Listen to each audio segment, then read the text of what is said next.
Hi, everyone. Can you hear me? Hi, yes. Hi. Had a nice week? Yeah, I guess so. Productive one. So let's wait for another 2 minutes until everyone joins, and then we'll start.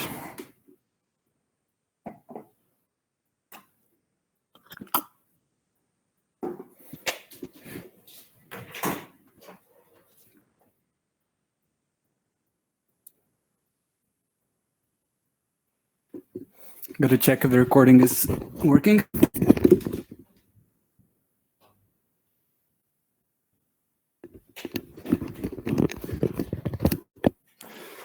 So how many people are we? 28.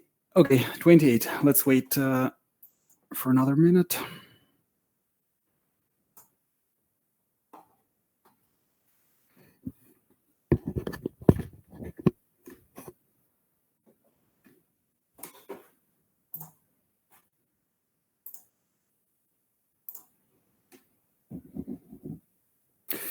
By the way, anyone not part of the Slack channel? Everyone knows what's that? Everyone in there? Yep. Cool. Okay, one more person.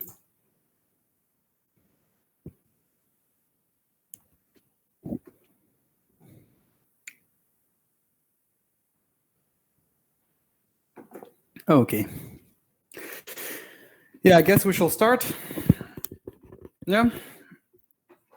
So, hello and welcome everyone again to the third lecture of our JavaScript course. In today's lecture, we'll go through quite a lot of stuff. I guess I got like someone else joining. Okay.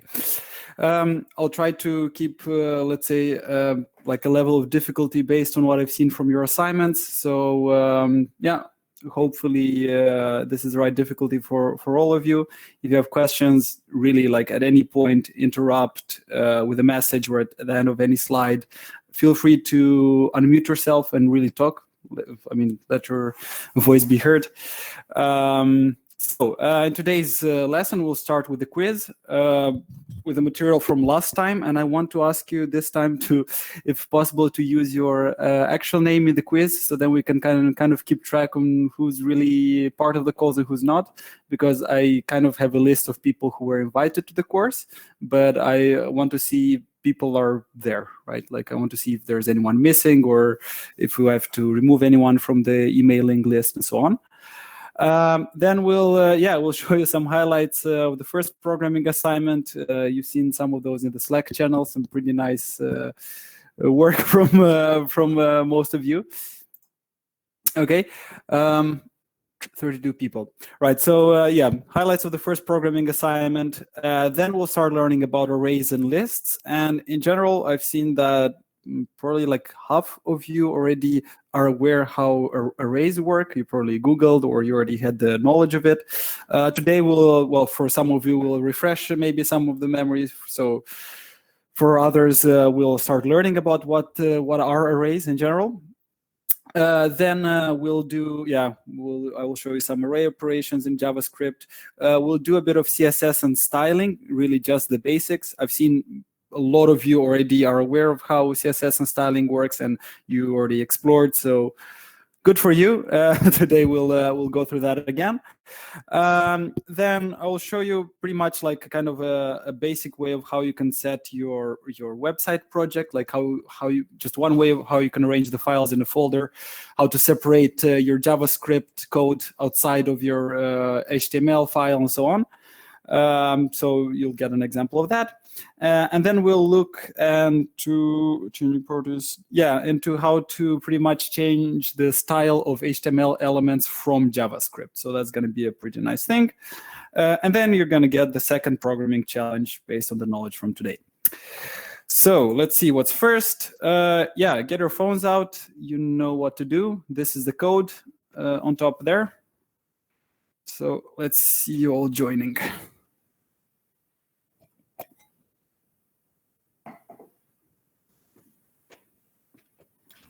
Some people are leaving and rejoining.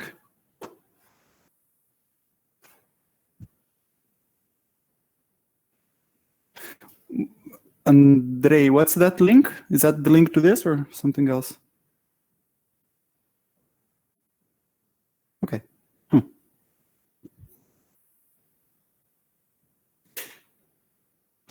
Cool. 19 people. There's 32 people in this call. Are you having wine in there? No. This is just Belgian beer. Light one. Okay.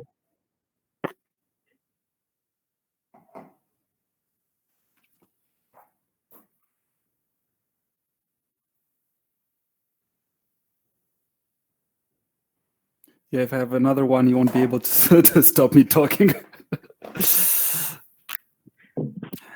Okay, 24 people. What? 6% or No, more? no, this is a chill one, just 4. Okay, just 4. We need you to talk. Yeah, and I needed to join, guys. Do you? Why sometimes it takes so much time to go on this link? Is it? Don't you have your phone next to you, or what's? There's always like 3-4 people who we can't. Oh, sorry, man. You are right, actually. Oh, yeah. Also this. Does that help?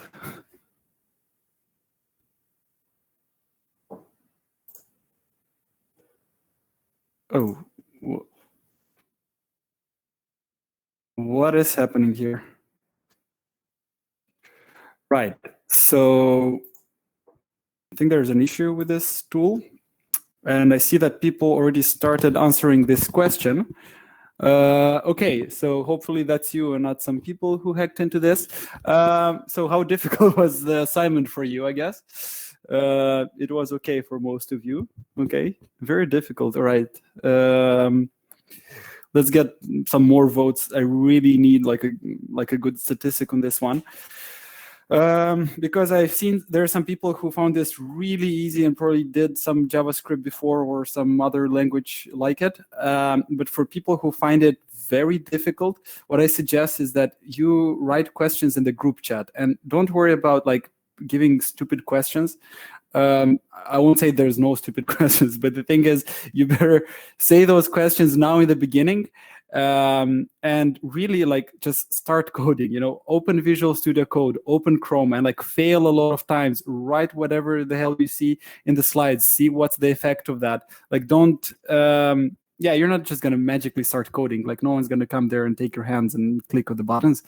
So really, like, there's a lot of people in the group that are really willing to help you with that. But yeah, start coding, I guess that's all I can say. And I've seen that around 20 people out of like 30 and something have submitted the assignment. And what I want to tell is that yeah, like, you're free to just join and watch the lectures and do nothing. Really, that's your own time. But we won't be able to like give you a certificate or you know, like give you like a recommendation after that for any kind of reason, because yeah, people are gonna ask like, so what have you seen this person you know, developing, or tell me about this person, and I can't say anything, right? So yeah, if you want to get that certificate at the end, or if it really means anything for you, yeah, try to submit the assignments. Like, I'm not gonna look at like, oh, you skipped one assignment or some quiz was kind of crappy. Like, this is not university, but also like yeah, you have to participate. Like, the only advantage between this and some YouTuber telling you about coding is that you can get feedback, you can talk with people. So yeah, I suggest you make use of it. Otherwise, this is just like a very long YouTube video. All right. Now we're going to have a quiz. There's 10 or 11 questions. Made by Itoro, my colleague. So let's see what's in there. Okay, yeah, and please try to join with your name. A name and a family name would be really great. I think most of the names are unique here, but I think we have like 2 Andrei or 2 Duns. There's, yeah. use an identifier so then I can understand who is that. 22 people.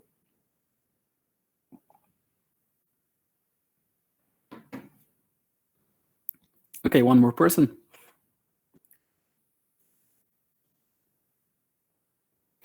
Itoro, you're also participating? No? Okay. All right, so let's see what we've got here. I'm going to start the quiz. And as usual, you have 15 seconds for every question. Some questions have 20 seconds. This time, you're going to have some questions which have an image with some code. But yeah, A, B, C, D, and that's pretty much it. Let's start the quiz. Question 1. What is the output of the following code? And let me know if you cannot read it. Yeah, looking at your cameras, I think this is very small, right? Sorry about that. Yeah, you have 20 seconds for this one. You have to pick an answer. Yeah, if it's not readable, I'm sorry. Next time we'll make sure we do it better. Cool. What was the difference? Learning JavaScript with Elitech and 30. Yes, so I can't show you the image again, unfortunately, but the mistake is that you've seen a variable A being assigned the value of text of string Elitech, and then that string is placed in there. So yeah, you don't have the letter A. You actually have this as as the value. If you have questions about this later, we can also get back to it. Too small image. Yes, I'm sorry. We'll make sure next time that's not an issue. Question. When should you use const to declare a variable? Yeah, when your employer says so, when you're coding for the backend, when the value of the... Ooh. Okay, this quiz was not prepared well by me. I'm sorry, you had only 10. Oh, you all know. Good job. Okay, good. Next.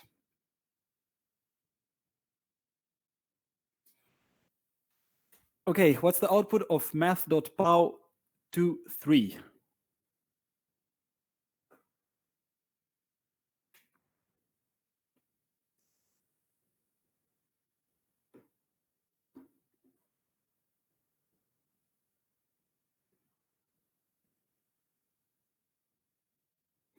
Three, two, one. Time's up. Okay, most of you knew it. So yeah, for the 3 people who didn't know, mathpow is math power. Make sure you catch up on that. And yeah, it's 2 to the power 3. Next. Just wondering if the session is recorded. Good question. It is. What is the output of 24, 2 equals, and 24 in those things? Yeah. Okay, let's see if you remember this from last time. Time's up. And the answer is true. Absolutely. Probably if I show you the next question, it will be clear for the 4 people who didn't get this one right. Let's go.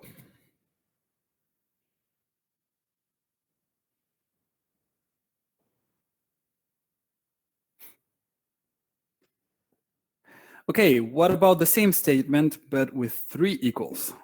So hopefully that kind of reminds you of what we were talking last time. Cool, most of the people knew it, somewhere in between. I guess that's my colleagues having fun, hopefully, or yeah. Okay, let's move forward. Question 6. What is the output of 35% for? Let's see. Let's see if you did the assignment. 3, 2, 1. Just wondering, is it too little time for some of the questions? Right? No, it's fine. Okay. Oh well. Yeah. So the percent sign, it's the remainder. So 35. The remainder of 35 divided by 4 is 3. So most of you were right. If you don't know what this is, follow up with a question afterwards. Question 7.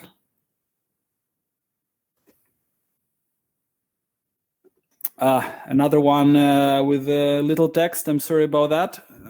What is the output of this code? Yeah, sorry about that.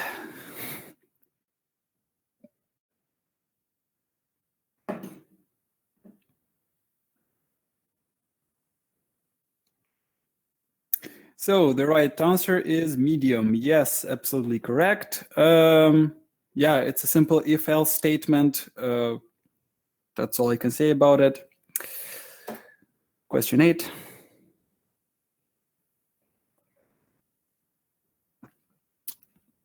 Okay, what is the output of earn.replace? Take care, earn is inside the delimiters, so it's a text, it's a string, earn, and dot replace, it's the string, one of the string functions which does something. So let's see if you can get this one right.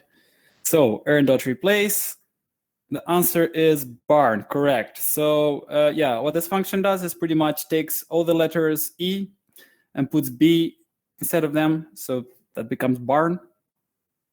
Yeah, so the E is taken out. So the 5 people who got that wrong, that was a mistake. Question 9. Okay, what is the result of true and sign false?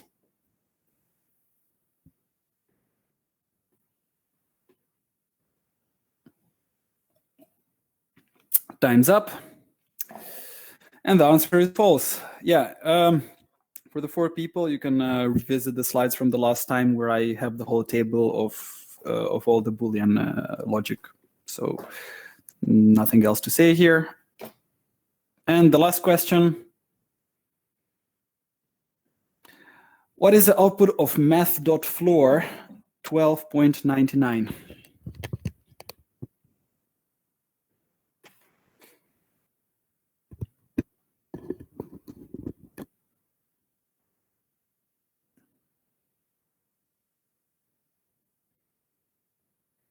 Okay, so yeah, it's 12. So for people who maybe missed this one, there is 3 functions to remember. Math.floor will take only the integer part and will not care about anything else after it. Math.round will do that math rounding that you did probably in school, right? So if it's bigger than 0.5, it will go up, and lower than 0.5, it'll go down. And then there's also a math.seal, which it's like sealing, which doesn't matter, like if you have at least 0.01, that will already round up to the highest closest integer, pretty much.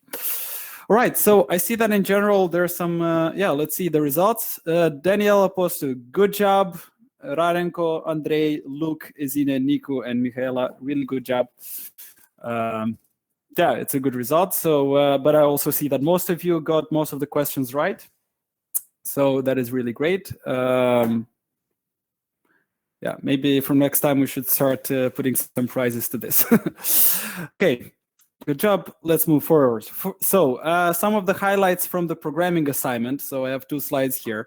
I was honestly really impressed by some of your work. It pretty much felt like, like in school, like in not in middle school, in kindergarten, when kids bring their drawings and stuff. Really nice stuff. So I have this slide and this other slide. I didn't manage to put all of your works. I mean, next time if you want to see yourself on this Hall of Fame, you can just if you send it one day before when I'm preparing the slides, that's when I can add them. But really great job. As I mentioned, like 20 people at least have submitted the assignment. A lot of people came with questions, really good questions. It really felt like people were Googling stuff before they were asking, so that's really great. For the people who haven't started yet, probably there's no point into now taking this assignment and then doing the next one. Just focus on the next assignment. If you have questions about this one, I'm about to show you a solution. But really, like, try to catch up. And if the reason was that you didn't have time, that's it's your time, whatever. But if the reason was that you felt like it's too difficult or you didn't know where to start, really like give that question. Like ask people like, where do you write the code? Like maybe you missed that we're using Visual Studio Code, or like where do I see the result? It's in Chrome. So even if it's like those kind of questions, like jump in, ask them. Don't I guess that's all I can say. All right, so now I'll show you just an example. An example of how this assignment could have been done. You'll also get the code on GitHub. I'll send it a bit later. I pretty much just copy pasted one of your solutions, and I kind of simplified it so you kind of see what was required. The only part that matters is this here. The total sum. Basically, what's happening here. I'll also use this. So what's happening here? I create a variable called total sum, and this is the value read from a text input, and then this is like a number, right? The input number, and then for each type of bills, I create a variable, and what I do here, I take that sum, I divide it by 100, right? So if I'm looking at bills of 100, and then I am, I'm flooring that. I'm taking only the integer part, and that would be the number of bills of 100. And then I take the same variable, and what I do, I make it equal. I'm not sure how to describe. Basically, I take the remainder of the division to 100. So let's say, imagine the input number is 199. The output of this will be 99. So the rest of the money that now has to be divided in smaller bills, now we go to the next line, bills of 50. Again, we divide it by 50. We do math floor to take the integer part. That's how many bills of 50 we have. And we do this operation pretty much for every type of bills. And whatever is left in the end, if there's anything left, this will be the bills of 1. So nothing to divide there. And the rest is just fancy stuff to, so the input, some of you already tried it. I will also show in today's lecture how to work with the text input. Next thing is, yes? One question, Yes. Could you explain, everything like I did exactly the same, besides some small things. So if you look at the document, so attach the function to run on click event, so that line below it. So advanced event listener, on click, it calls the function get bills. And then it goes to the function get bills, and then it's event. What kind of call is that? Normally, if you put something in parentheses, you put a variable, and then you call the function giving a variable. But here you call it with an event. How does that work? Yeah, okay. So the word event here, you can skip it for now. Usually when you attach a function to an HTML event, so in this case clicking, you kind of always put an argument called event. So if I'm not using it, it's really useless here. But what happens when you do this add event listener, what you put here, you have to put just the name of the function. And by default, this function will be called with a parameter event. And this event will be information about this button. It's a very huge object with a lot of information, which we'll learn details about it later. But the only thing you care is that this function runs with, like, you don't care what kind of parameters, you just want it to run. So this event, you can skip it. This is how we have to put the function really without the parentheses, not because if you put the parentheses, what's going to happen, your program is going to actually run that function, and the output of that function will be set as an event listener, and then probably your program will tell it's an error or something, but it should be a function as with the name of it, and this is a reference to it, not the output of it. That kind of clear? So you mean you can call a function by default, just writing event in it, if before that it was another event click, or what do you mean? Okay, so this program would work absolutely without this word event. You can really ignore it for now. We'll learn about JavaScript events a bit later. For now, this word does not mean anything. What you have to remember is that when you add event listeners, the function has to be referred just by name without the round parentheses. Yeah, that we did it before, so nothing new here. It was weird the word use event. of event word.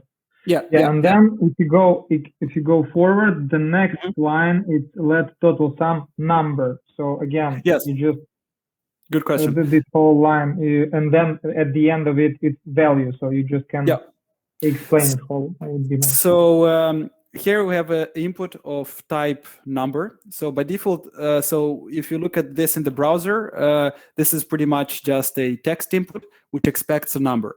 Sometimes it's not 100% guaranteed that that input will be a number. So what you do in JavaScript, you use the function number, and you put inside like the value, and what it will do, even if it's a string, let's say if it's number 5, but as a text, as a string, this function will guarantee that it makes it a number. If you put a number inside this function, nothing changes. This is simply more like a safety mechanism, because if by accident this input does not expect a number and someone just types in text, and if you don't have like this mechanism, then basically what happens is that you will try to do operations with a piece of text. It will also, So you mean that for us, if you want to make sure that we transform a piece of text into a number, we just type the number word before the whole operation document get element by ID and so on. And put it in the round brackets, pretty much it. Yeah. But what about the return result? Is it also useless? I was just going there. Yes, absolutely useless. Yeah. Yeah. Well, it's nice to have a critical eye. So that's really great. Actually, thanks for that, guys. And the word value in the line we just talked about, you normally have on the event num.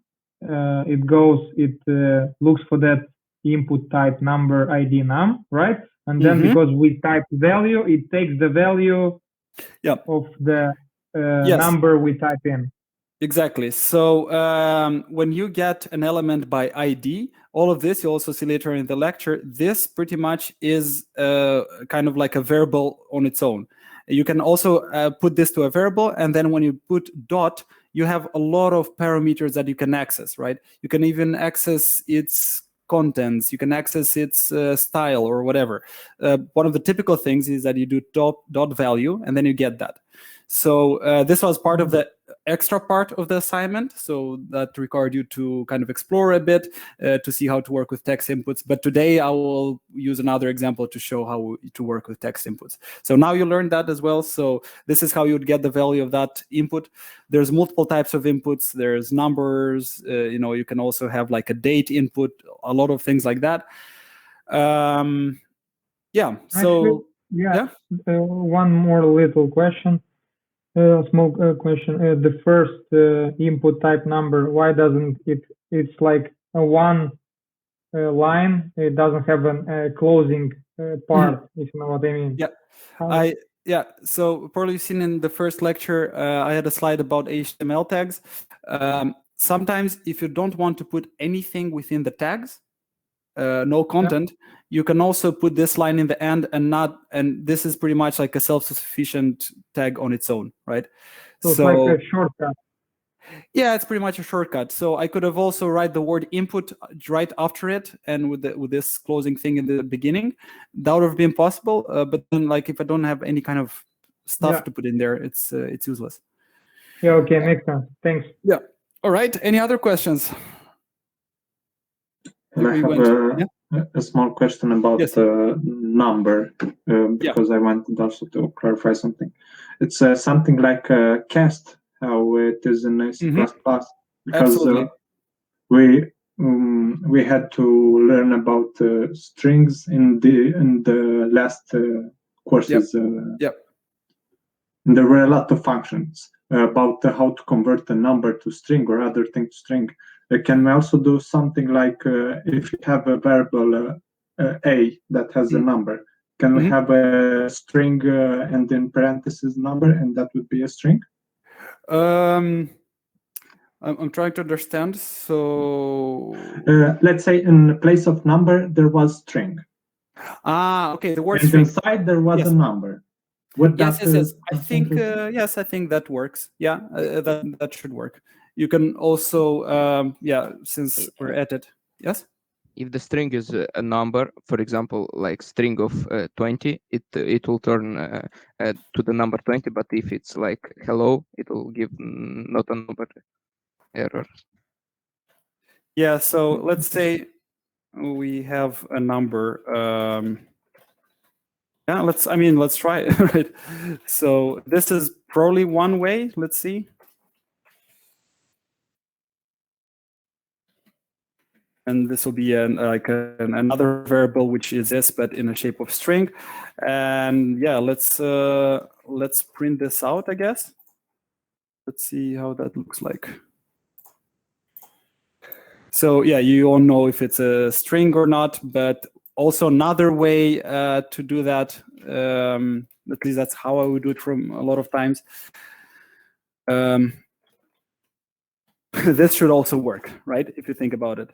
So using those delimiters, the one on the left of your one button, I should find the actual name for that. And then you pretty much refer this variable and you put it inside a string, so now it becomes a string all of a sudden. So that's also possible. In an older JavaScript way, you would do this. Nowadays, you don't do that anymore. So if you do this, this becomes a string as well. Hope that's quite clear. But don't copy this. Don't do that. This is a good way, and using the word string is also very okay. Okay. Other questions to this solution? If I declare a variable inside of a function instead of before, I get their variable name is not defined. Why is it possible here? Okay, Luke, let's see. Where? What? You can also talk if that's easy for you. Yeah, sorry. If I don't declare a variable inside of a function, like here it's outside of a function, like x. But if I then make a function afterwards, and I don't declare the variable x before I enter the function, I always get the error variable name is not defined. So having a variable outside of a function, right? Run. Yeah, let's call it run, whatever. Okay. So let's see. So this is possible, right? You understand this, right? This is like I have a variable outside of a function. I call it inside. Yeah.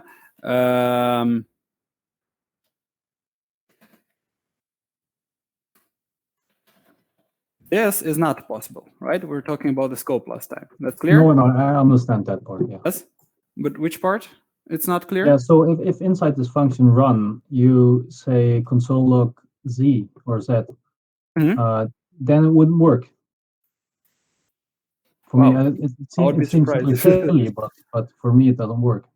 Yeah, check your names and the titles. Like this is pretty straightforward. You have there's no reason why this shouldn't work. You can see it here. I don't know. Okay, I will just make a small script and then test it. And if it doesn't work after the meeting, I will ask again. Yeah. So maybe something the naming, I guess. Right, back to this. I guess I'll move on if there's no other questions. Yes. I've got a question. Hi. Your microphone, man. I'm coming. Yeah, you can try type it maybe. Yeah. Is it better now? Yeah, now it's say it. Okay. I was thinking if you could go through this code again. Where you're trying to explain the bill and the math.flow and all that from there down. Okay. I will try to do that in a minute, less than a minute, I guess, because we're also running a bit out of time. But I'll go to this part really fast, okay? So here inside so what we do, we have the HTML, we have a text input here, we have a button, and we have just a place where we want to put text. What we do here, we're looking for element with ID action button, which is this button right here. I also put this. Yeah. So what we do, we add an event listener to click that we want this function to run when this button is clicked. Now, this event, ignore it. We already discussed. What you do, you read the number from an element with this ID, num, you get element by ID, and when you do dot value, you actually read the value that was written there by a user. Now, you just to make sure that that number comes in not as a text, but really as a number, you also run this function. You just put it inside the round brackets number. And then what we do here, for every type of bill, we create a variable, right? Bills 100. We take the total sum, we divide it by 100, and then we just take the integer part of it, the lower side of it with math floor. Then we take the total sum again, and then we just divide it by the remainder of 100. You also can try this in your own browser and kind of understand. You can also print the value at any point. And then basically what happens is that after this operation, total sum, it's equal to the remainder of division by 100, and then we go again, and then we do that for the bills of 50, for 20, 10, 5. Yeah, and then for the bills of 1, this is like what's left. And then in the end, what we do, we're looking for an element called output text, which is this paragraph right here. And we say that the inner HTML of that, like what we want to put right here, will be all this text. And this text is just a composition of, text 100 bills, and then the number of that, and so on. I hope that kind of became a bit more clear for you, but I will have to move on. If you don't mind, we can also come back to questions after the lecture. Is that okay? Yeah, it's okay. Okay, cool. All right. So we'll round off on this one. You'll have a chance to take a look at the code later as many times as you want. Arrays. So in today's lecture, we'll talk about lists, arrays, and how to manage a big amount of variables and elements in programming in general. So you've probably seen this concept in a lot of other languages. An array is pretty much a list of things. So here I'm going to show you how to make an array of numbers. But first of all, an array has 3 important properties. So an array has a length. It can be it can have 0 elements, 1 element, 5 elements, or whatever. Here in this representation, we have 7 elements. Something that you probably noticed already about programmers, we count from 0. So each element has an index starting from 0. So element 1 has the index of 0. And then each element has also a value. And this value, in this case, is just several numbers. But you'll also see a bit later that this can also be text, and they can also be even like more advanced kind of variables. So for now, it can be a number or a text. Now, this is how you would declare an array. You just put the square brackets, and you start typing those elements with a comma.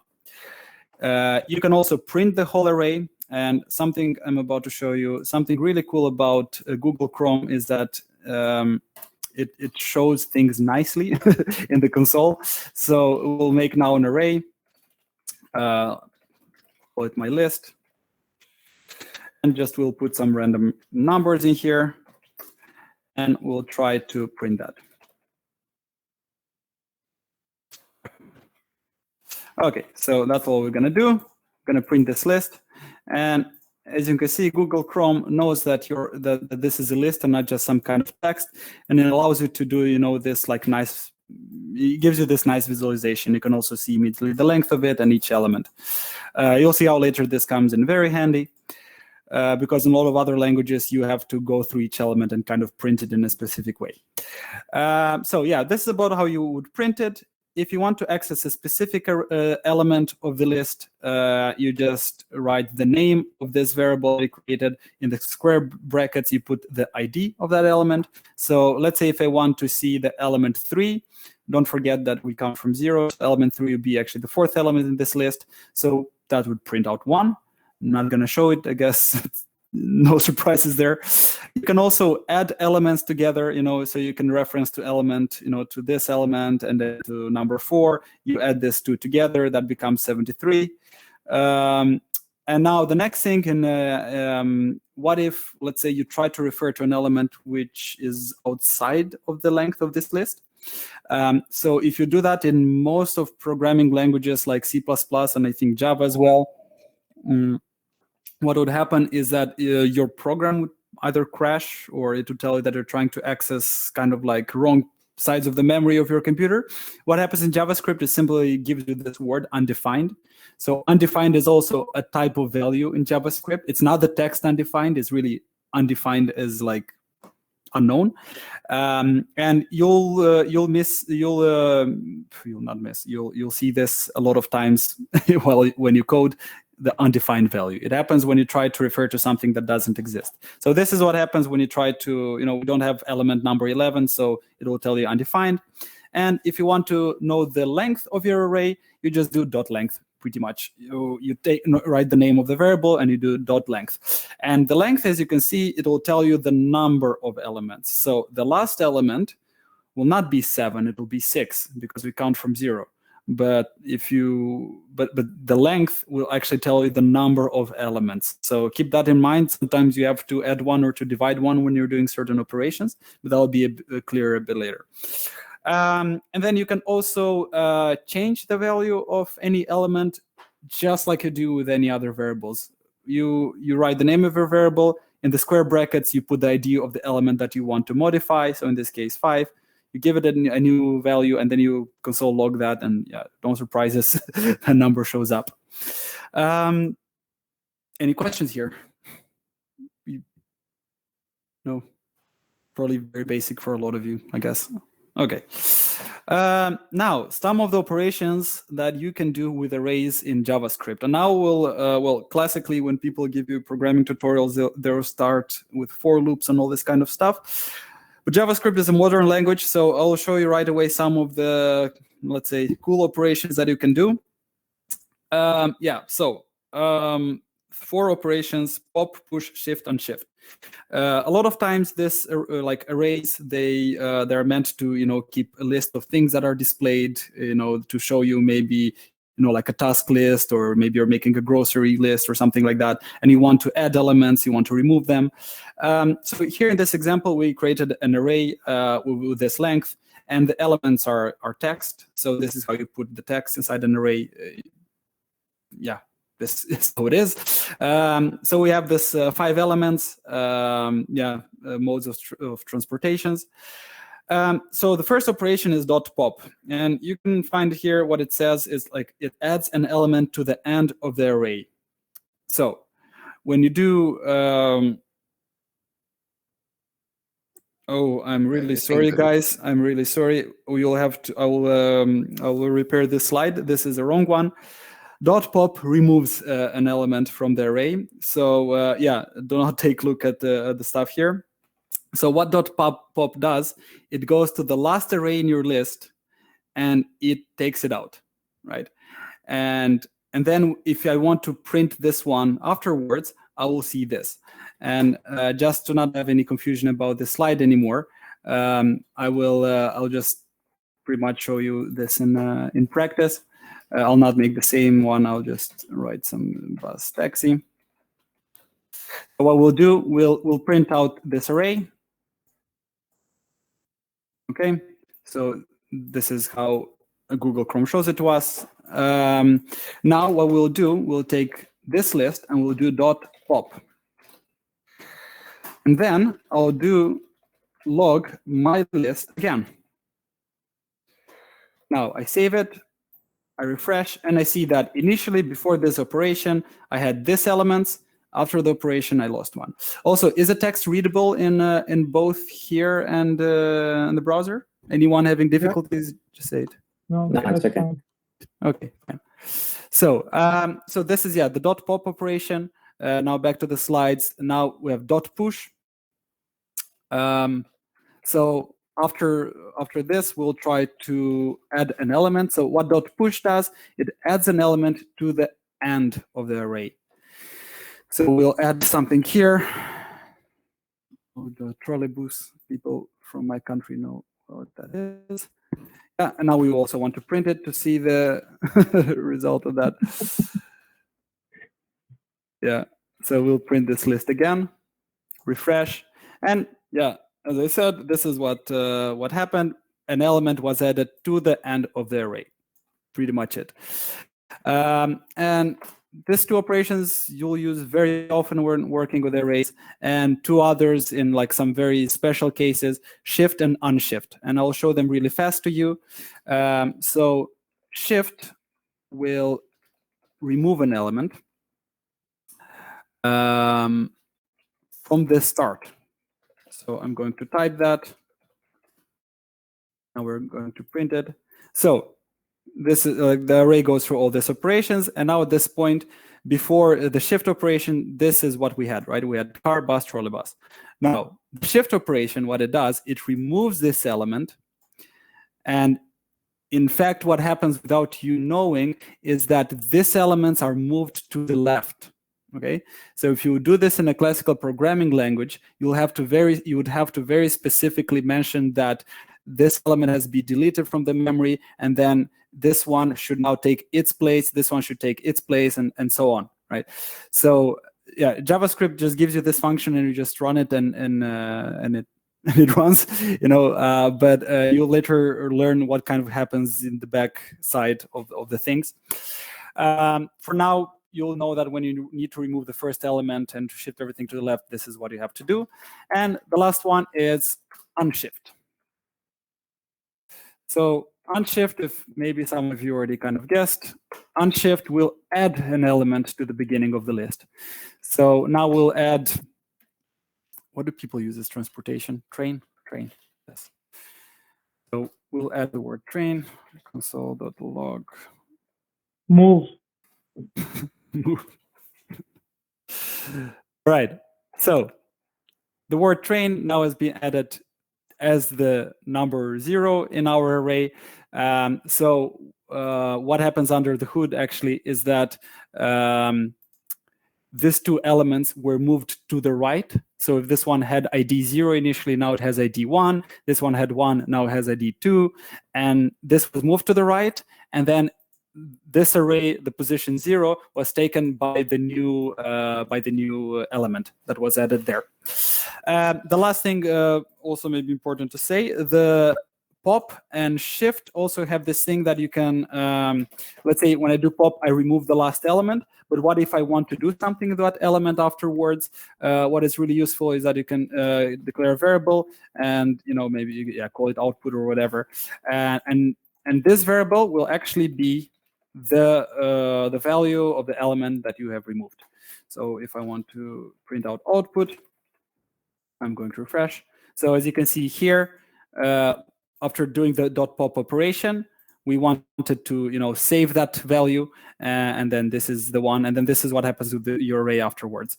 So this is, yeah, you'll see how useful these operations are when actually developing, you know, front end stuff. I lost my console. There you go. Yeah. So let's say, imagine this is, let's say, a list of tasks that you have to do, and then when maybe the user clicks like an X or something next to that one, you want that element to, you know, to go somewhere. You'll have a chance that in the next practical assignment. I guess let's move on. Any question about this 4 array functions? No. No. I have a question. Yes. So can you tell us, are these arrays static? Are they dynamic? What kind of happens when you change? Is like a brand new array created and then a pointer sends the name to the new thing, or are there any extra slots in the background that we don't see when you make changes? Just curious. Yeah, so you'll also kind of get that in practice. You'll see that some operations change the array, some operations do not change the array.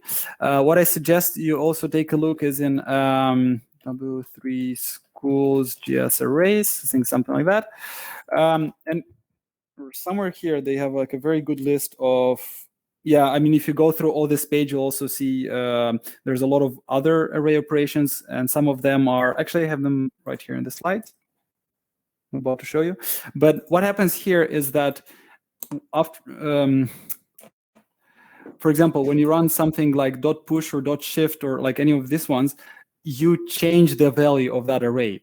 And it's the same reference, it's the same one, the same variable mylist. But after you run this, that variable in the memory is changed. That kind of makes sense. But there are situations, I don't know exactly the word for it, but I can find it right here. I think, no, it's not here.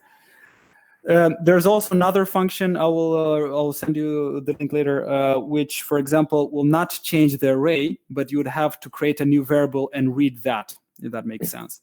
You'll see those later. I usually prefer this kind of operations, which change the array itself, and then I don't have to deal with extra memory. But you'll need those when you become like an advanced user of JavaScript. Yes. Yeah. Okay. Thank you. That's good. Is there a way to call for a word within the array and to return the position of it within the array?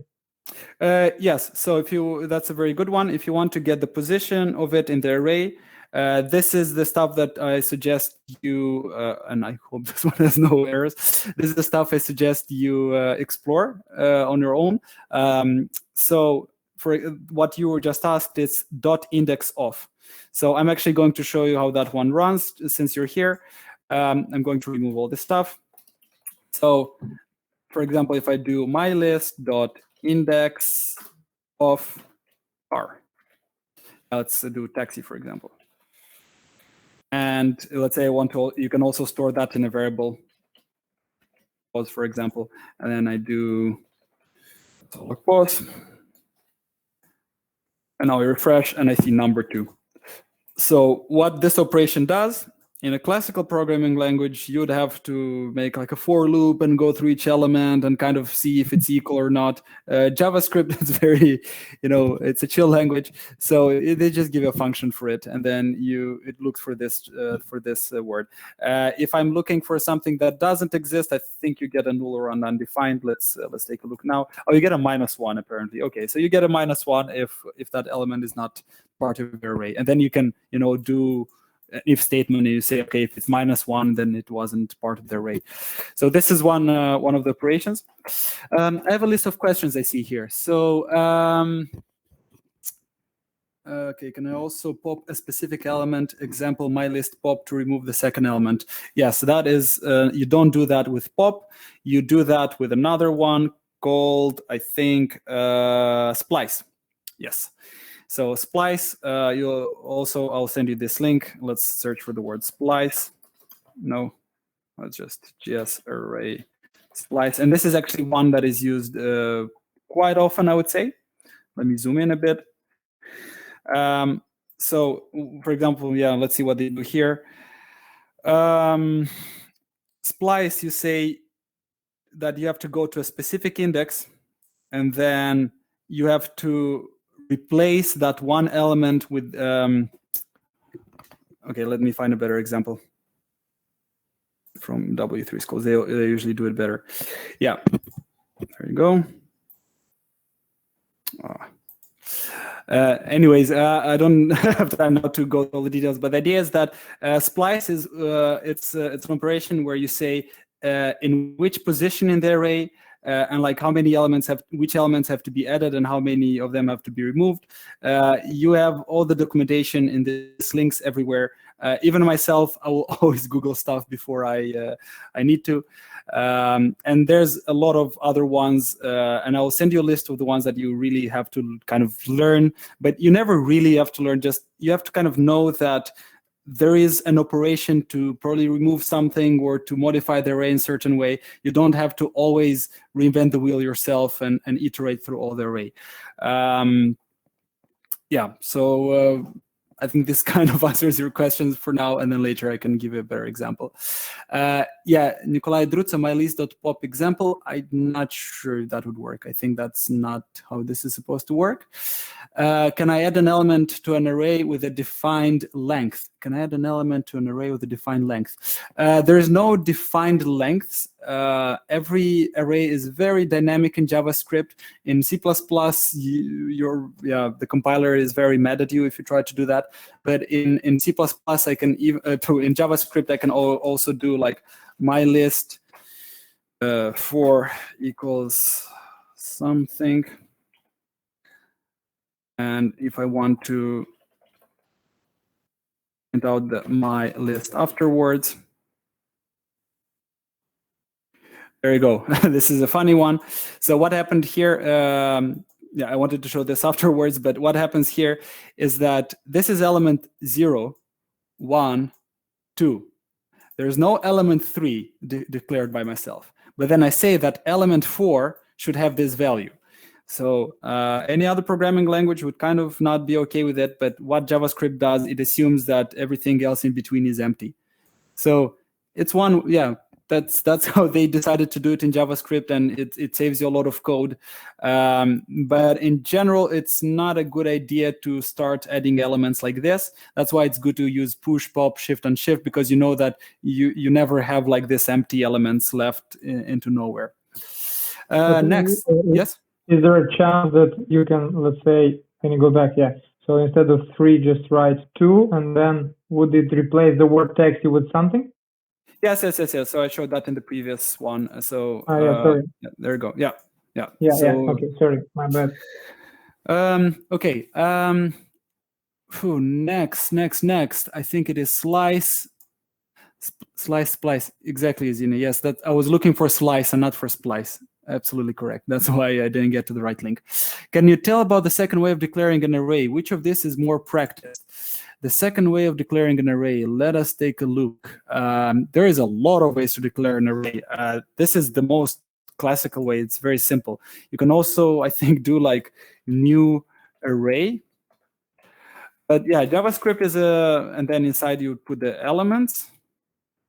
Honestly, I never use this. I know it's possible. Some people like doing that. But if you Google stuff like ways of declaring an array in JavaScript, oh yeah, there you go. Like four ways, right? Like this guy shows 4 different ways to declare an array.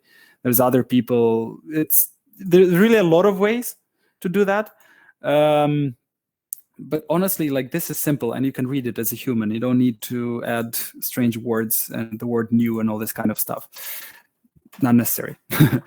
And there's no like really big difference in memory or speed, and really you don't care about that when programs run on high-end PCs nowadays.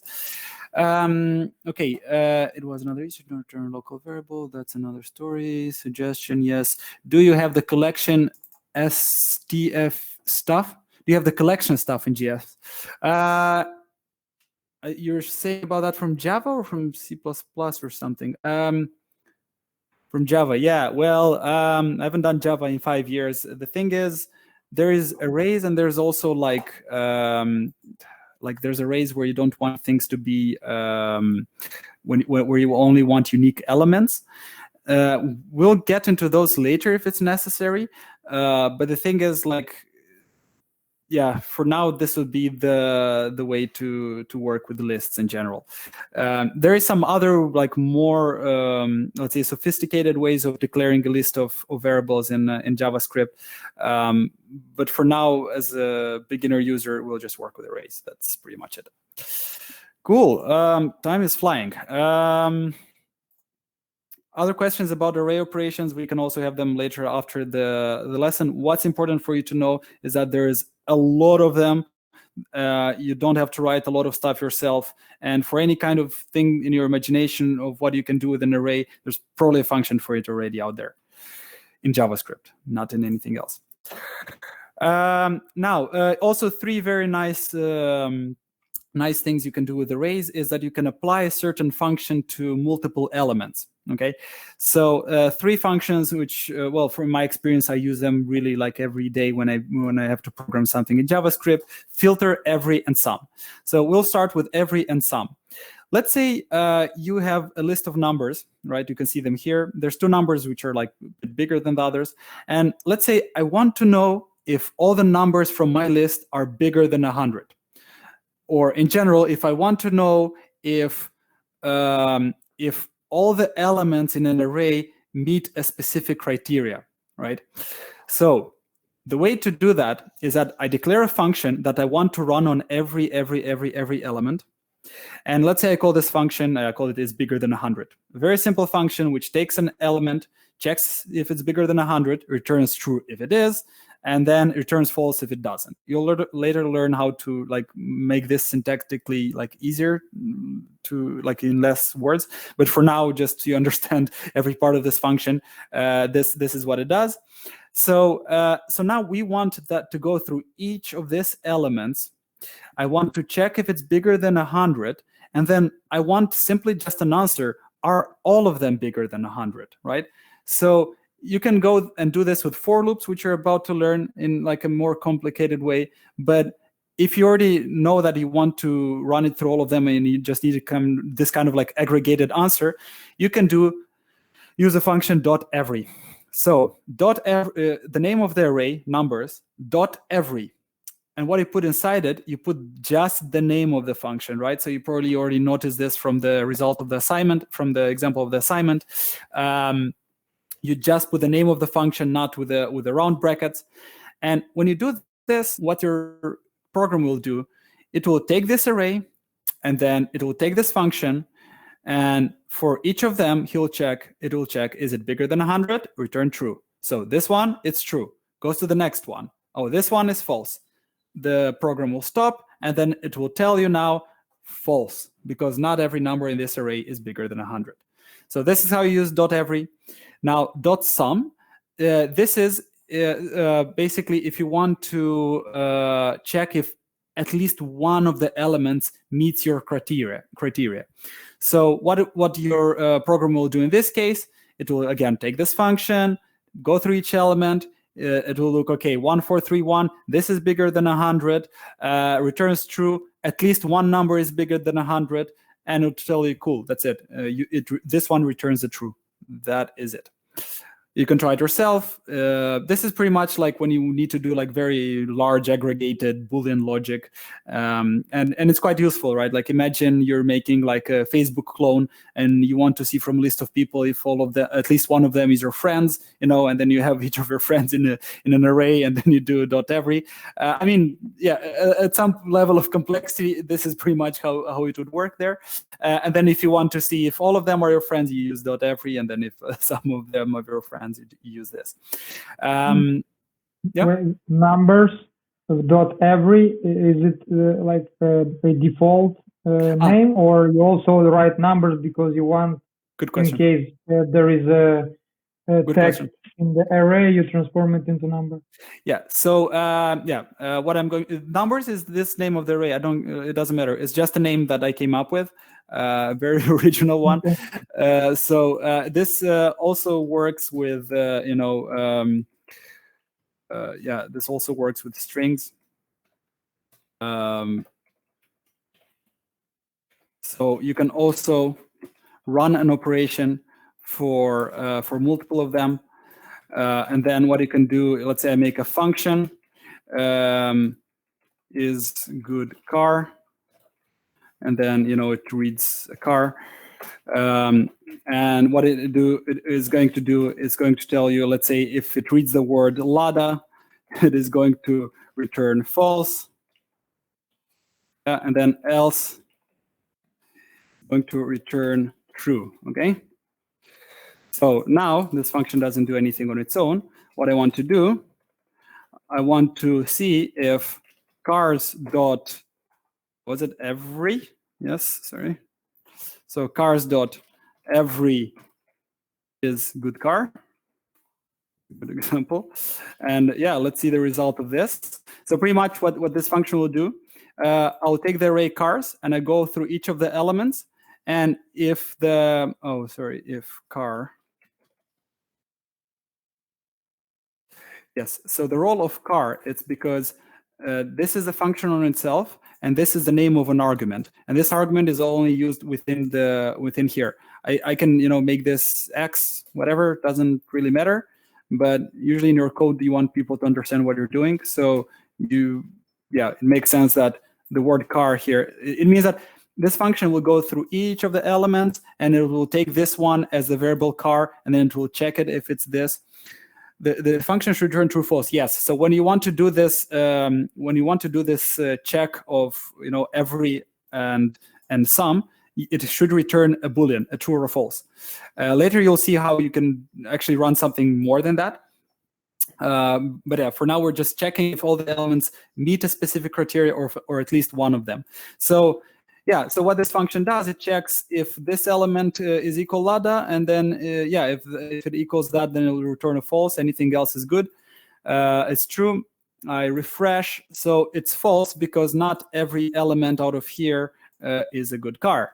So if I remove this one, I save and I refresh it, I see true because both elements meet the criteria, right? Now, if I want to know if at least one of the elements is a good car, I can, yeah, I use again the word sum. So I guess you probably understood what happens by now. It will tell you true because, well, at least one of the elements is not lada. That's kind of it. Yeah, you'll find this really useful later. Yeah. So Yes. here, car is the same as event in the previous example we had? Yeah, ignore that event, but in some way, I guess, it's, yes, it's indeed the argument. So dot sum, what it does, it takes this function, and you only have to give it a name. And here, it will take this function, and somewhere in the backside of things, it will do this, and it will send you each element one by one. Yeah, if that makes sense. Like something that, yeah. Good. Compare. Yeah. Now, you're welcome. Now, let's say we want to see only those big numbers, or we only want to see those good cars, so to say. What you can use, it's a function called dot filter. And we are going to use exactly the same function. So, you know, pretty much saves a lot of time. You don't have to declare things. Dot filter is something really powerful in JavaScript arrays. And what this does, it allows you to only take out the elements that meet a specific criteria. So if I want to only extract the big numbers out of it, I just run this. And what I'll get back, I'll get a new array. And I'll just try to prove that to you with our other example. Let's say I want to only get the cars which are good, which are not lada, right? So what I'll do filter. That's it. I only change this name. Now I refresh this page, and I get only the elements that meet that criteria. So people who did Java or C++ before, probably, you know, you're surprised about it now, how easy it is, because normally you need a bit of understanding of, you know, computer RAM and memory and all this kind of stuff. JS is stupid. No, it's not. Can you go back to the code? Yes. Dot filter. Meanwhile, let me look at other questions. Do all the variables need to be const? Yes, good question. So if I make a let, that also nothing will change. Arrays, normally you define them with const if you're never going to do anything with this variable. So even if this is a constant, it's not like this whole thing is a constant. It's only like this reference, if that kind of makes sense. So even if I do modifications like, you know, even if I modify, let's say, element 0 with, yeah, I guess something like that, the program will not give me an error because I'm not modifying the array, but I'm modifying this element. So this kind of like, it's constant there as a reference. Yeah, I see some of you are confused, but in general, for arrays, try to use constant unless you have to do an operation like this.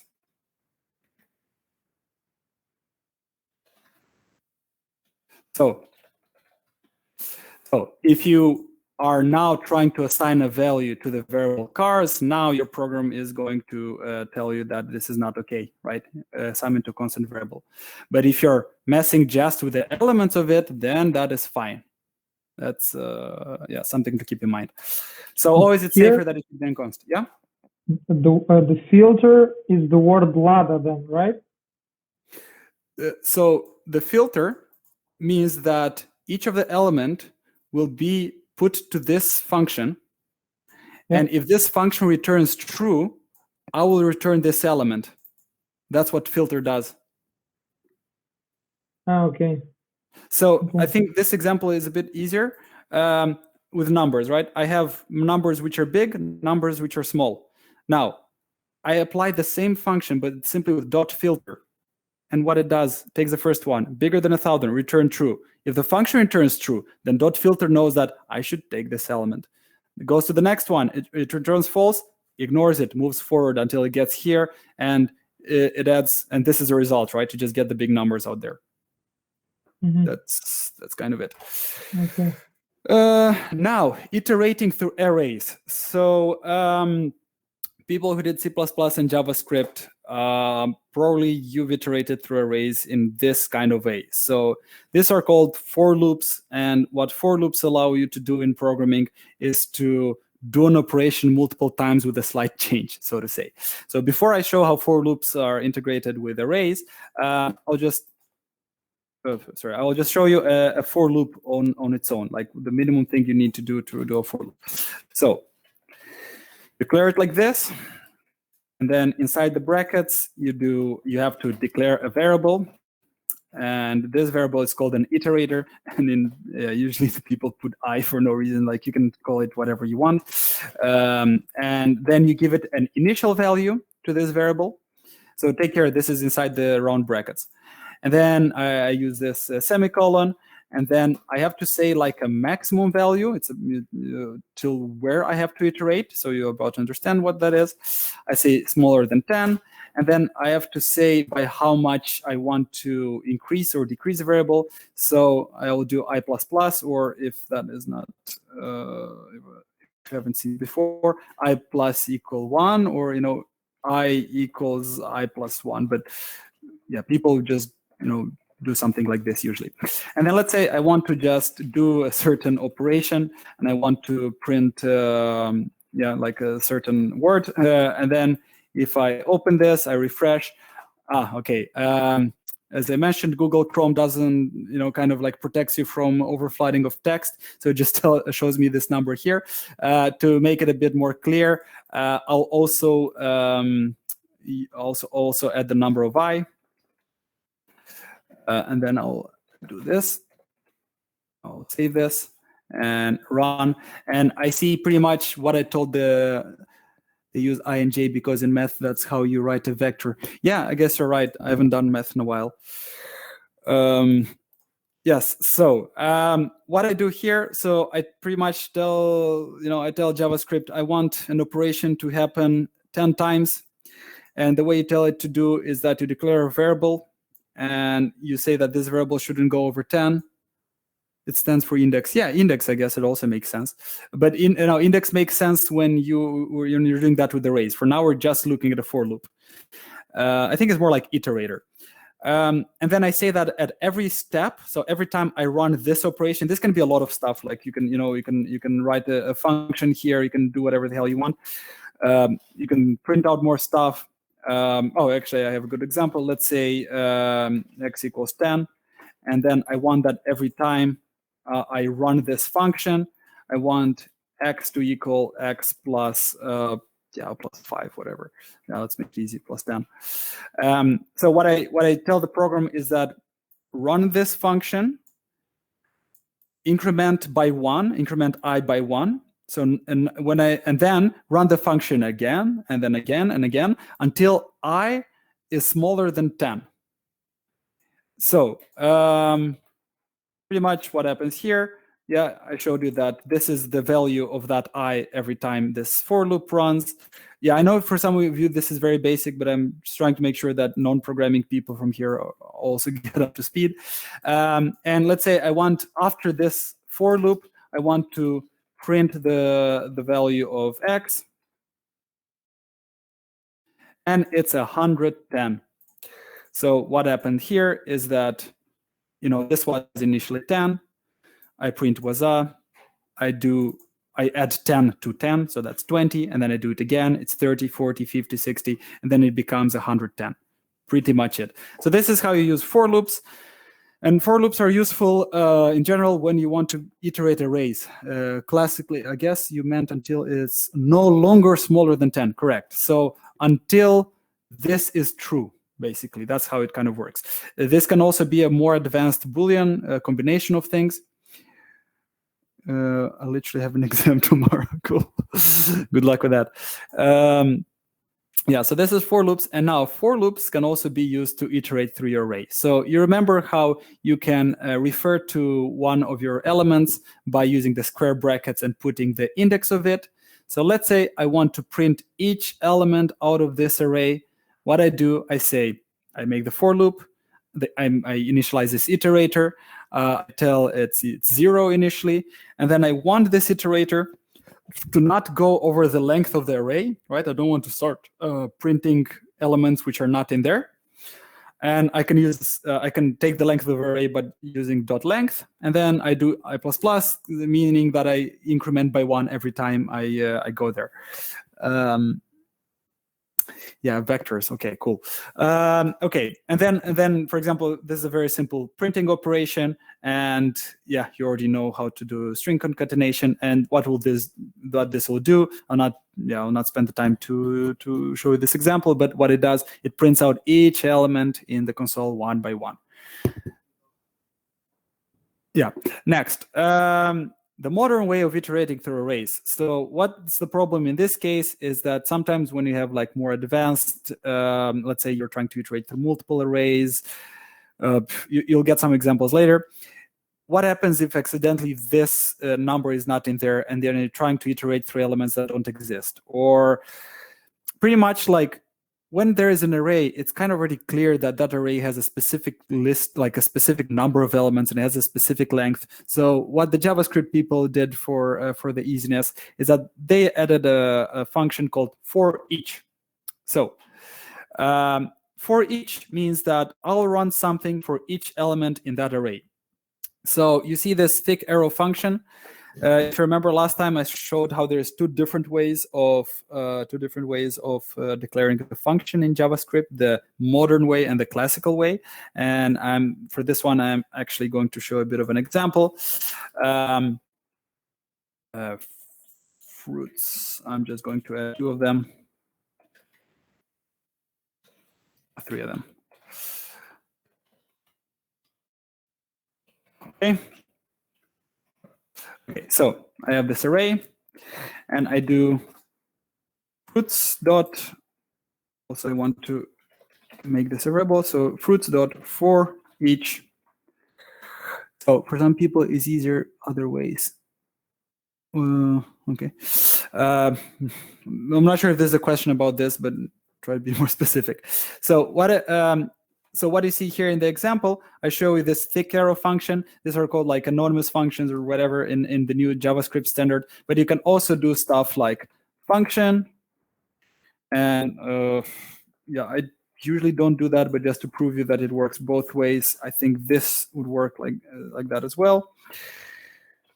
Fruit, or this can, again, this is just an argument. It can be X, it can be Y, but for easiness, I call it fruit. And I do console.log fruit. No. Fruit. And just to kind of make something useful out of this function, I'll also write stuff like I like plus. Okay. So I just do it now, like, so I can easily concatenate the strings, but you know, there's a better way to do that. Now, I'm going to refresh this. So what happens now in the function? For each element, I want this function to run. This is pretty much what this piece of code does.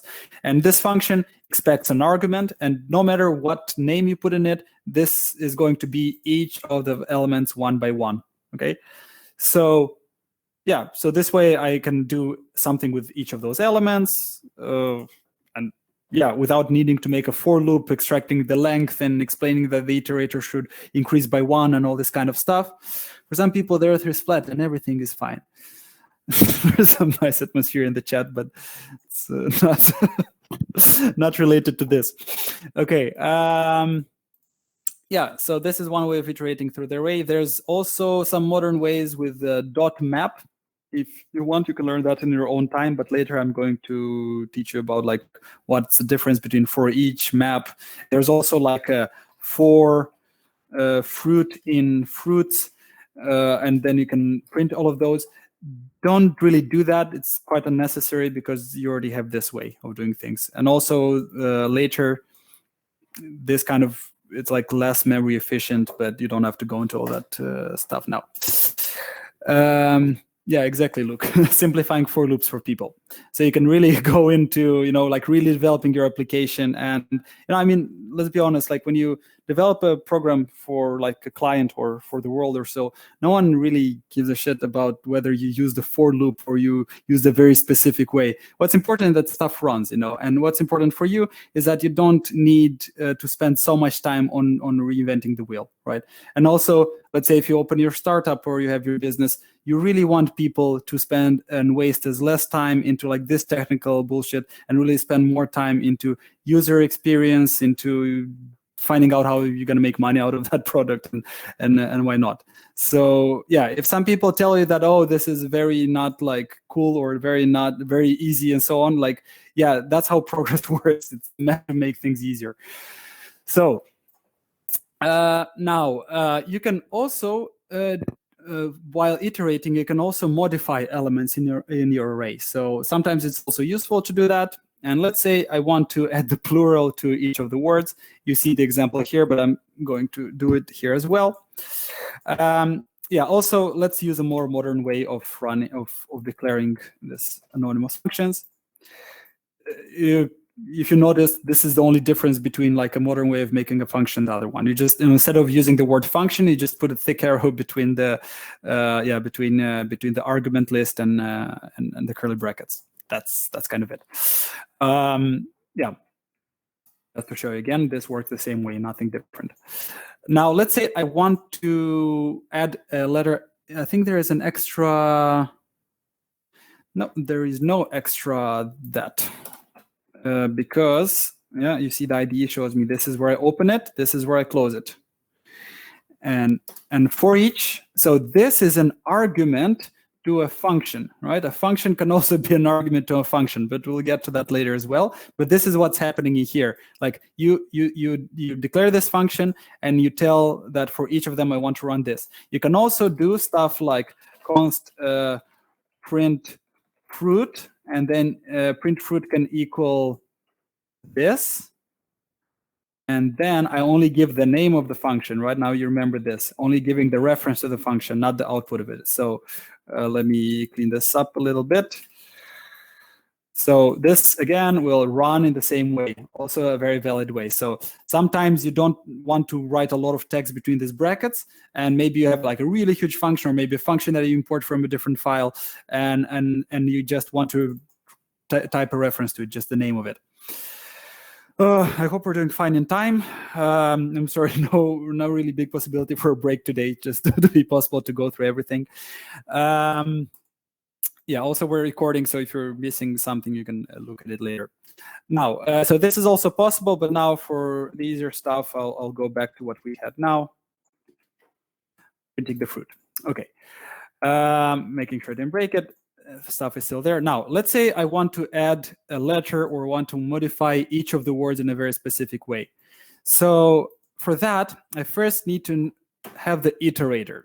Now, in for loops, you have the iterator because you declare it yourself, right? Remember, like I declared the iterator. Now, for each, JavaScript developers assume that you don't always need that iterator, that index. Actually, it's not the index. But if you need it, you just add an extra argument here. And I'm going to call it I. Also call it whatever else you want, S. Yeah. And just for now, so you understand what this iterator is, I'm also going to add kind of text. Then I'm going to add I. Okay. So print. There you go. What this does, it means that in every iteration or every time I run this function, I have the value of the element, the name of the fruit, but I also have its index in case I need to do something with it or whatever.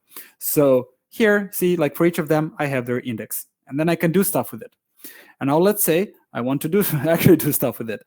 So what I'm going to do, let's say I want to change to pretty much add a letter S to it. So I'll do fruit of index I equal fruits of index I plus letter S. We know that this is one way of concatenating strings. It's also possible to do stuff like this. Yeah, the modern way. Should always try to use this way. Yeah. So this string plus letter S, and I want now that value to be this. And then in the end, what I'll do after all this operation, I'll print the value of fruits. There you go. Now I'm going to refresh, and there you go. Bananas, mangoes, kiwis. As it was expected, what we did is that, yeah, we printed out, we took the element, so we took the array fruits, we looked at this index that was in this iteration, and we say that I want this value to be the same value, but plus letter S. That's kind of it. But what if we put J, not I? The index will be the same. Yes, exactly, absolutely. Like this can be J. Like if you are very specific in variable naming, like for example, some Java people like, like this can be index of fruit or something like that, like also possible. There are some companies which prefer that you write these very long names, anything. Yeah, we're later going to learn more about like what variable naming is better and whatnot. But yeah, sometimes when you have an iterator, it's okay to use a letter when your code is not very complex. Sometimes when it's complex, you might want to add some words there. Okay, so this is about how you modify an array, how you iterate it. And yeah, I had a question for you, but I guess you already know it. Now, so this is about iteration. Let's move forward. Yeah, now let's do something with this arrays, right? So for now, the only thing that we did was within the console. Nothing really special. We just printed out text. Now, a very simple way, let's say we want to print each text element, we want to print it in our website. So how we're going to do now? If any of you have already learned about UL as a list, so this is how you declare a list in HTML, and so if some of you are confused,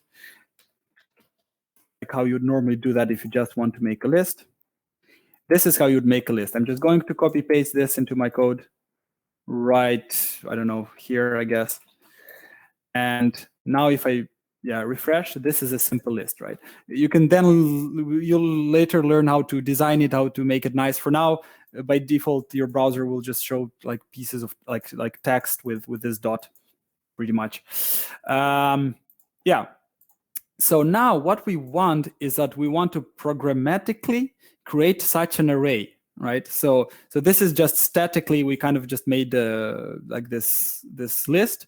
And it's not interactive, it's just text that you can do anything with it, and just came out there because I declare it like this.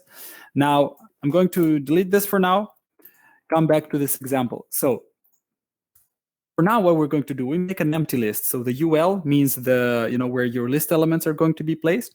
We give it an ID, we call it fruit list. It's empty, it has nothing inside it. Now we're going to make a script. We make the same array as last time. And now, you remember I told you that when you get element by ID, you can put that information into a variable. So get element by ID fruit list. Now I'm referring to this UL element, right? To just the list placeholder, so to say. And I put it to a variable, a constant variable called fruit list. Now the for each, we already learned that. Now for each of the elements inside this array, what I'm doing, I'm creating a new HTML element. So something that you have to learn now, you also need to use that in the assignment. Document.create element and the name of it, right? The HTML tag. So in this case, we're making an li. This can be a p, an h3. I think it can also be a body if you want. You can also programmatically generate your whole document, and later you're going to learn about frameworks that do that in a very nice way. You can pretty much, like what you do here, in JavaScript, you create an HTML element, which is nowhere to see yet, right? And now, another function you have to use, append child. Append child is a function of that is only part of variables which are HTML elements referred in JavaScript. Okay, let me try to simplify that. Here, we refer to this element right here. So this is an HTML element referred in JavaScript.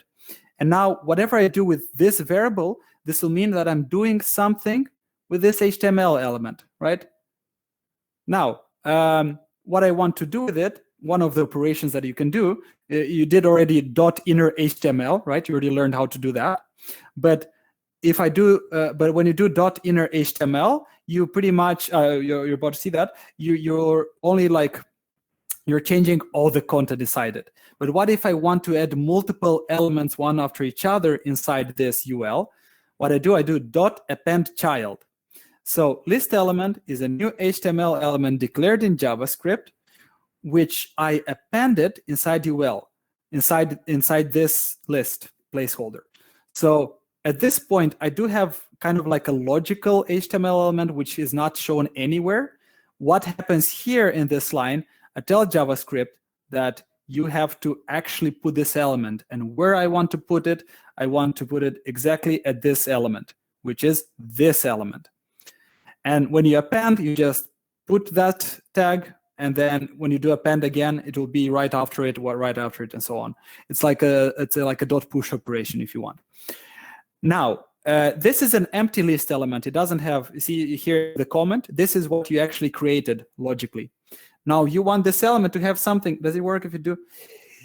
Yeah, sure, it does work if you do inner HTML and append child afterwards. It absolutely works. It's absolutely correct, yes. So now this list element, right, this logical HTML tag has nothing inside it. Now, when I do .inner HTML, you already know that from last time, I want it to equal f. And what is f? Now back to all our knowledge about arrays. It's this, like it's each of these elements pretty much. So in the first case, this will be banana, the text banana. So what will happen? The text banana will go in between this list brackets. Now this list brackets are appended to this list element, which is pretty much here.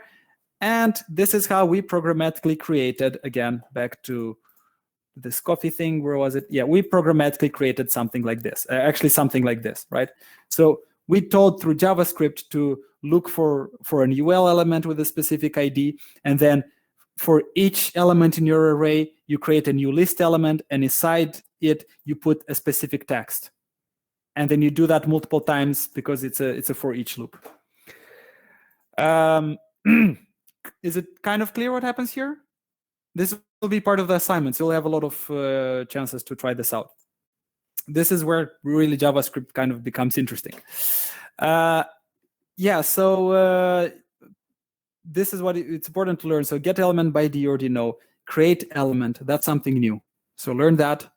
Append child, again, something new. If you want to completely change the content of a tag, you use .inner HTML. If you want to add on top of it, you use append child. And also there's .append, and if you use .append, you can give it text. But again, you'll learn that in your own time. I'll also send you some links. Now, CSS and styling. I've seen that a lot of you already did a lot of styling already, like in your assignments. Really nice, good for you. And I guess some of the people are also wondering how they can also do that.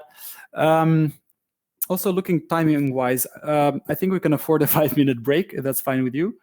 My throat kind of hurts a little bit. Didn't speak that much in a while. So let's meet in 5 minutes. So now it's 33. Let's meet at 38. Enough? Cool. So see you in about 5 minutes. Bye.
So 1 more minute left.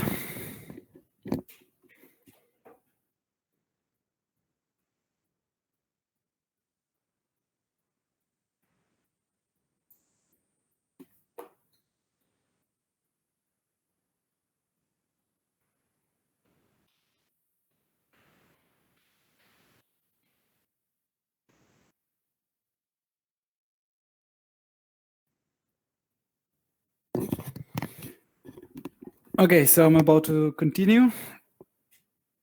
I'll give you some more seconds to sit back.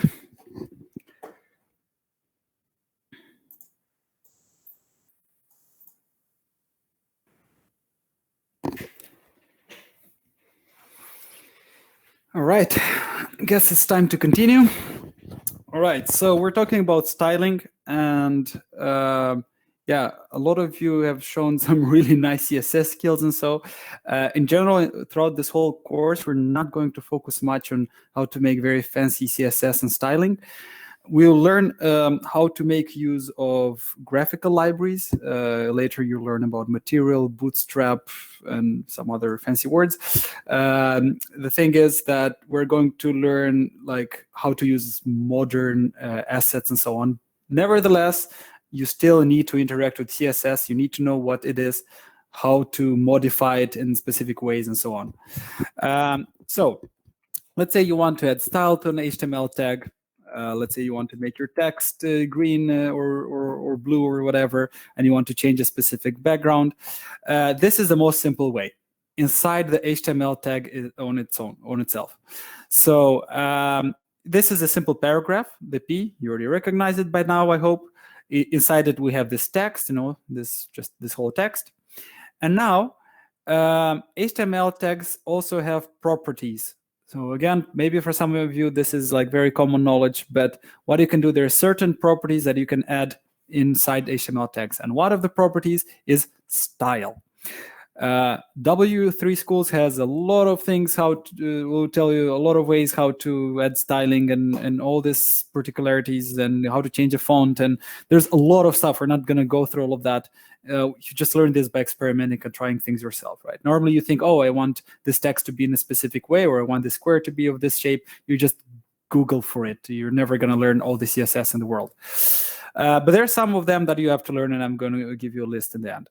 So the most simple way is that, for example, there's two very simple styling parameters, color and background.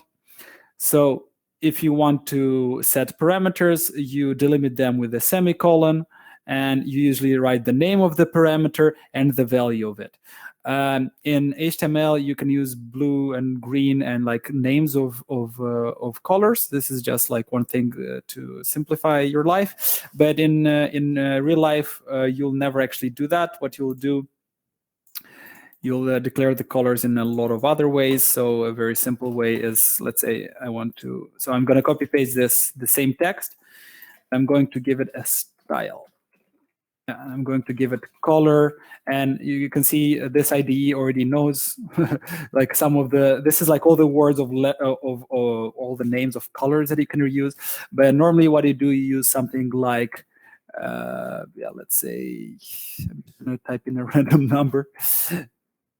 Yeah. Oh, okay. So you see, this ID already knows, like it tells me like it detected that color. This is just fancy stuff, which you didn't have maybe like 10 years ago. So now if I'm saving this, I am refreshing. Yeah, I see lecture 3 in green. Great. Yeah. So actually, in case this is confusing for you, so this is if you want the code of a color, you can always do HTML colors on Google, and normally you get. I think you can even get it inside the browser. Color picker. Yeah, there you go. You have it inside the browser, inside Google. So basically, you can pick your own color, and then you can get the code of it right here. So this is pretty much just 2 hexadecimal numbers, and this tells you about the red, blue, and green channels.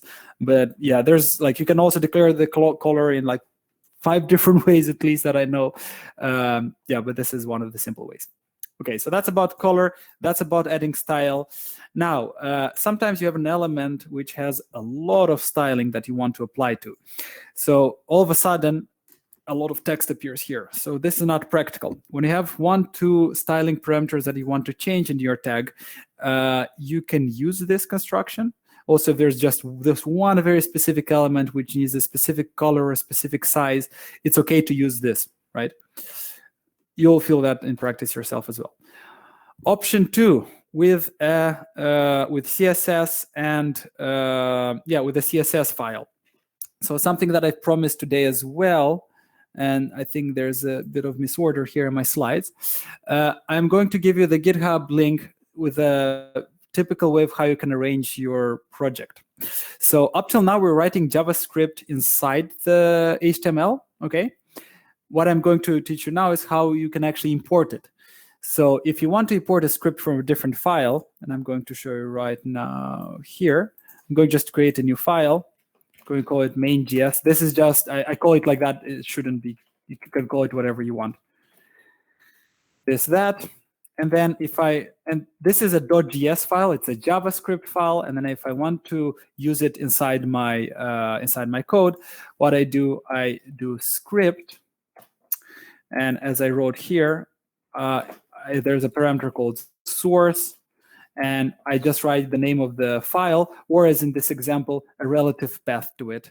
So if I do main.js, I save this. So this pretty much prints that. So instead of me writing all the JavaScript inside my HTML tags and cluttering everything together, I just import it there, and then you see this text here. So you can also add a folder, and you call it scripts and whatever. But as you can see here in the example in the slides, you'll also get the GitHub. It's nothing special. It's basically you have multiple folders for different type of things in your project, right? So for example, you want to separate all your JavaScript in .js files separately, and in your HTML you just have pure static HTML. I've seen some of you already are using that. So coming back to this, another way is to have a CSS file, and there, again, in W3 schools, you'll learn as much as you want about CSS. If you have questions, I can answer to them, but we're not going to go through the whole theory yet. But the way CSS works is that you can pretty much say that all the elements inside of a document which are of a specific type should have the following styling, okay? So, for example, here in my HTML, I reference to that CSS file. This is how you reference to a CSS file. You're also going to get it in the GitHub example. And this is the contents of my CSS file. And what this construction here says is that this hashtag means that I'm looking for element with this ID, and I want that element to have this parameters, right? So your CSS file can become really huge, and that's fine because it's a separate file, but then you can write one after each other as many properties as you want. You'll explore CSS on your own. So this is how you define, how you specifically change the style of a specific ID. You can also change the style of all the paragraphs, for example, or there's CSS classes, also something that I'll send you maybe some videos to look about it. But again, it's really not important for now. Oh, hello. Someone just decided to join us. Well, hello. We're about to finish the lesson. We're sorry. Okay, so CSS and styling, it's something you'll learn on your own. You can give me questions, but for the programming assignments, especially in the beginning, that is not crucial. That's not important. Okay, and when you use this type of styling is when you want really, when you have a lot of styling properties, when you have multiple elements that you want to apply that styling to.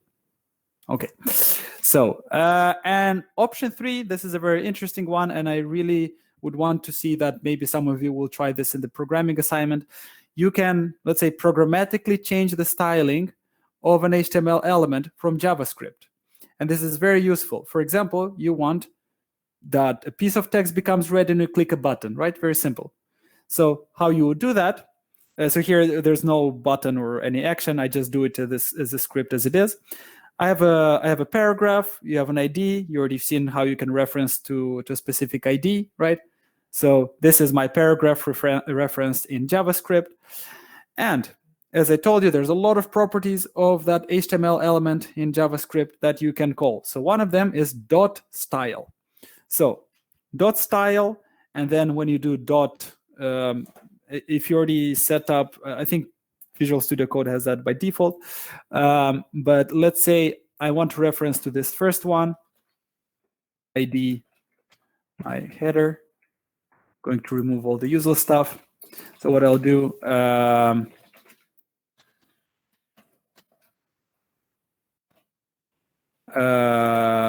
get element my header, and now my header dot style dot. Now we have, I mean, there's like a lot of CSS things that you can, like a lot of styling things you can do. There's like border, there's like, you can add animations to it, you can do some pretty crazy stuff. For now, we're gonna use just color, a simple one. So when I do this is the same as referencing to the style color or from the CSS. Like you'll try it in practice, it'll be pretty clear. I think it's easier to try it yourself than explain it in words. And you can give it the value that you wanted. And yeah, let's make it red, whatever. Or you can also, red would also be something like, yeah, so FF, this is 255. This is, anyway, like this would be red in HTML. I'm going to refresh, there you go, you see red, okay? And I can also put this inside a function, and I can call that function when I click a button. That's pretty much it. So when you want to dynamically change the styling of your elements, you can do them by references through this way. And it will be something cool, something really cool to explore with. What has priority, JavaScript or style inside an element? It depends. So if you're making a static page and you need like to declare the style of a lot of elements, you do that with the CSS. But if you want the style of an element to change based on a specific function, then the only way to do that is programmatically, obviously. Also, you can do a for loop and create new elements, and then for each of the elements you want to set a color to them, also possible, right?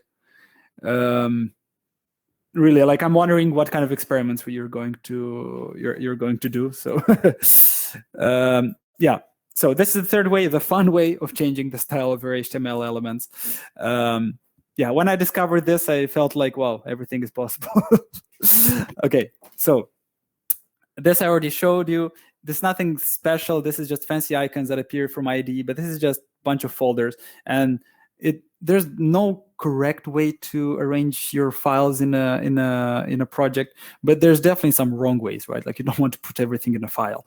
So it's very useful that you separate things.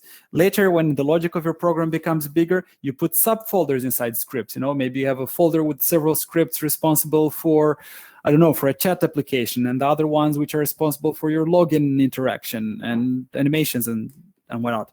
But for now, yeah, this will be the way to start. And I also suggest that the assignment that you're going to make, you also try to keep it in some sort of structure like this. No need to keep the same naming and so on, but keep your stuff separate and nicely arranged.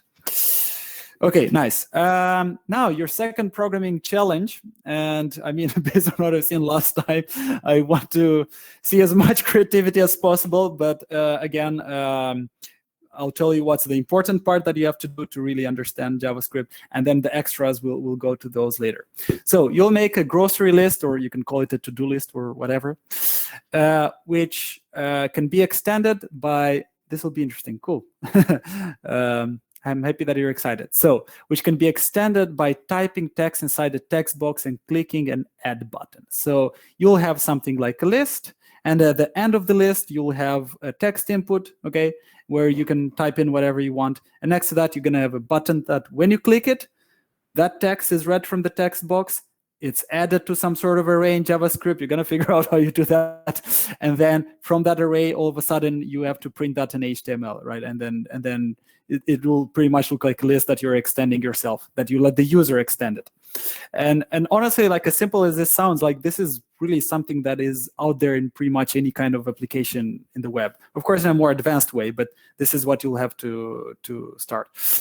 Nikolai Drutze, or prompt. Yeah, prompts are not for end users. Prompts are like, it's an old way of interacting with websites. Text box it's something nice you can give your users to try. So yeah, the other thing which I really wanted to challenge you is to use at least 3 styling elements. Just, you know, try them either in the HTML tags, either in the CSS, no matter what, just do that. And yeah, try to separate the JavaScript and CSS in different files, like I showed you. No need to repeat that. And now the extras. Add the next button next to each element. And when you click that button, this will perform a delete operation, if that makes sense. So each element, now when you create it, you'll also automatically put the name, you know, the word that you want to, that was given by the user. And next to it, you have a button with an X or something, you know, come up with whatever styling comes in your mind. If it's just like a plain button with an X, it's also good enough. And then when you click that, then your program should somehow know that you're deleting that specific element, and then that one should disappear from the list, right? So this will be an interesting one. And now if you really have so much time in your hand and want to really ace and to understand how to, will we use pop? Absolutely, yeah, pop will be something you can use. Push, pop, shift, unshift, whatever comes to your mind, use it here. Splice, really, like you have all the tool set, now it's time to really try it. And the other thing is, like, if you want to try, you can also add an up and a down button next to each element, and when you would click that button, the element would move up or down one size. And also, remember, if the element is first in the list, then the up button shouldn't appear anymore, or it should appear disabled. And if it's the down, right, if you go down, then if it's the last element, you should kind of detect that. Then, yeah, sounds fun. Cool.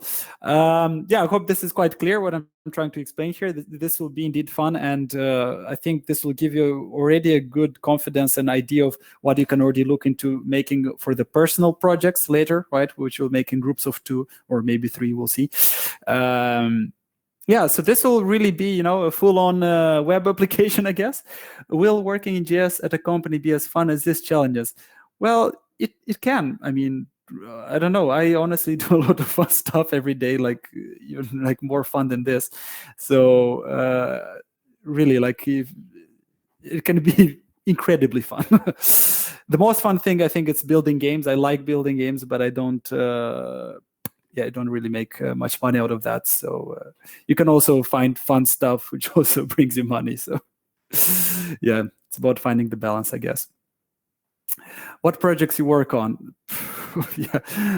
Yeah, where do I start? Yeah, at work, I do a lot of Internet of Things stuff. So I work with sensor systems, with I'm going to tell you about this kind of stuff a bit later, because now we have the last 5 minutes. I can go on talking about these things indefinitely. Now we have the last 5 minutes. Do you have questions about the contents of today? About this challenge, about anything?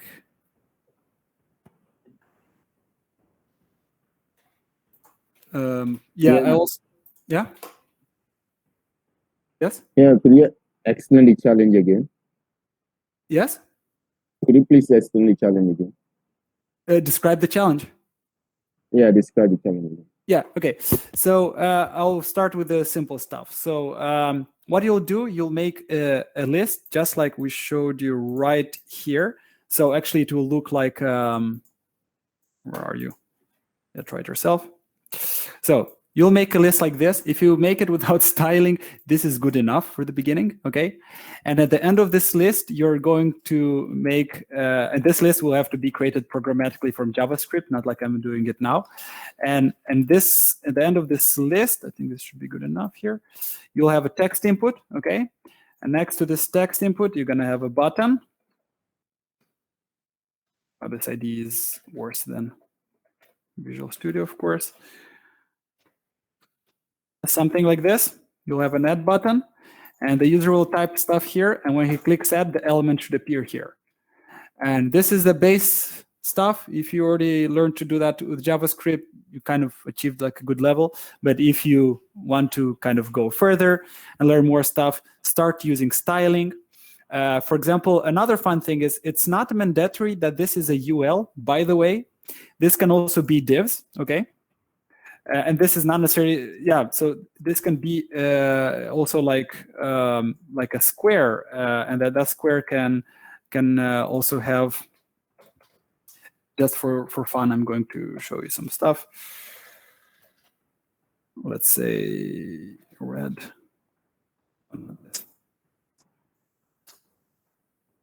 Background typo.